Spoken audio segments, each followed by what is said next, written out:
Edward of Woodstock, known to history as the Black Prince, was the archetype of the medieval warrior prince, chivalric, charismatic, and lethal. Though he never ascended the English throne, his military prowess and personal legend have echoed through the centuries. Born in 1330 into the royal house of Plantagenet, he was the eldest son of Edward III and Philippa of Hainault. As heir apparent, Edward was expected not just to inherit a crown, but to secure and expand England's dominion by force if necessary. This is the story of a prince forged in the crucible of the 100 Years' War, celebrated for his victories, feared for his fury, and remembered for a legacy that casts both light and shadow. Edward's upbringing coincided with a period of renewed dynastic ambition. His father, Edward III, laid claim to the French crown in 1337, initiating what would become the 100 Years' War, a prolonged series of conflicts between the kingdoms of England and France. From an early age, Edward was immersed in the values of chivalric kingship, loyalty, piety, honour, and above all, martial excellence. His education encompassed languages, Latin, theology, and heraldry, but his most intensive training was military. At just 7 years old, he was created Earl of Chester.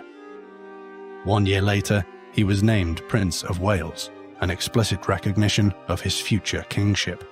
These were not merely ceremonial titles.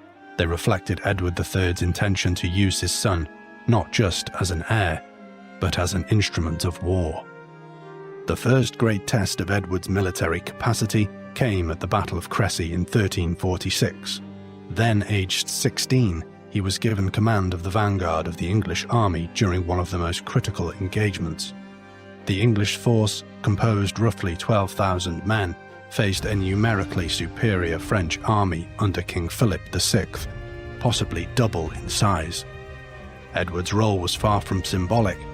He fought in the thick of the conflict, commanding longbowmen, infantry, and dismounted knights. According to the chronicler Jean Froissart, at one point in the battle, his position came under severe pressure. A request for reinforcement was sent to Edward III, who replied, "Let the boy win his spurs." The English victory at Crécy was total. French losses were catastrophic, and the English longbow, deployed in structured volleys, proved decisive. The young prince's reputation soared. He had earned his place among the great captains of Europe. Following Crécy, Edward played a key role in the siege of Calais, which resulted in the city's capitulation after 11 months. Calais became a vital English enclave on the continent, held until 1558. In 1348, Edward III founded the Order of the Garter, a chivalric order inspired by Arthurian legend and dedicated to the cult of knighthood. Edward of Woodstock was named its first knight. These honours reflected more than lineage. They marked the emergence of a prince whose image was carefully cultivated to represent the ideals of medieval kingship. Edward's most celebrated military achievement came at Poitiers in 1356, during a campaign deep into French territory. Leading an English force of perhaps 6,000 men, Edward was confronted by a much larger French army led by John II. Outnumbered and cut off from reinforcements, Edward chose to stand and fight. He positioned his archers on high ground, used natural terrain to control the battlefield, and deployed dismounted knights to form a solitary infantry corps. After hours of intensive fighting, English archers devastated the French cavalry, and the French army collapsed. More astonishingly, Edward's men captured King John II himself, along with his youngest son Philip. This was a profound humiliation for France, and a diplomatic windfall for England. The French king was brought to London and held in honourable captivity for 4 years. A ransom of 3 million was eventually negotiated, an extraordinary sum, and the Treaty of Brittany in 1360 formalised England's temporary territorial gains. Edward's personal conduct after Poitiers was praised widely. He reportedly treated John with generosity and chivalry, reinforcing his image as the ideal medieval knight. In 1362, Edward was granted the Principality of Aquitaine by his father and relocated his court to Bordeaux. Here, he attempted to transition from general to governor. However, the region's fractious politics, along with Edward's own temperament, complicated matters. His administration struggled to extract taxes from a resentful Gascon nobility, and unrest simmered.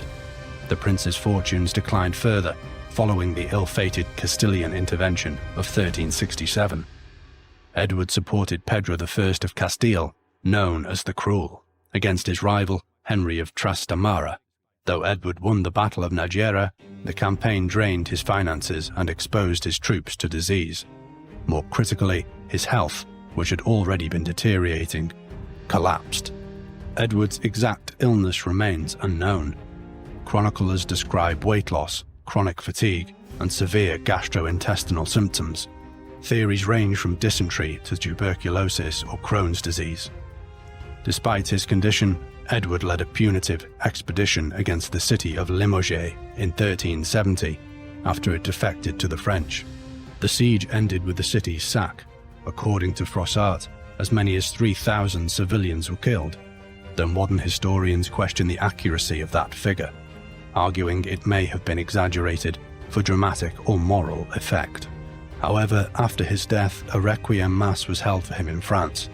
Would the French celebrate a man who had slain 3,000 of their own? Nonetheless, the event tarnished Edward's chivalric reputation.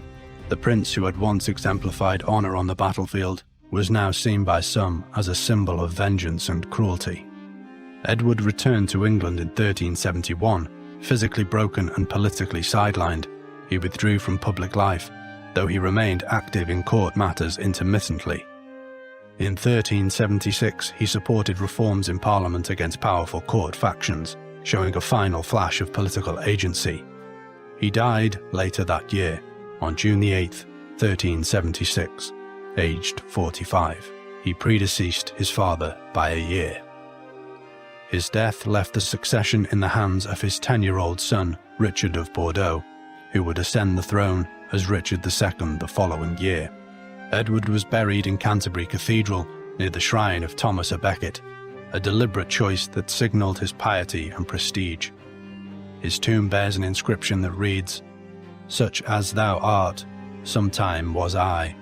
Such as I am, such shalt thou be." The nickname Black Prince only emerges posthumously from the 16th century onwards. Its origins remain debated.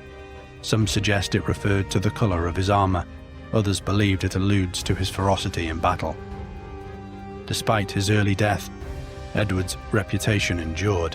Chroniclers like Froissart and modern historians such as Jonathan Sumption regard him as a military prodigy, perhaps one of England's most gifted battlefield commanders.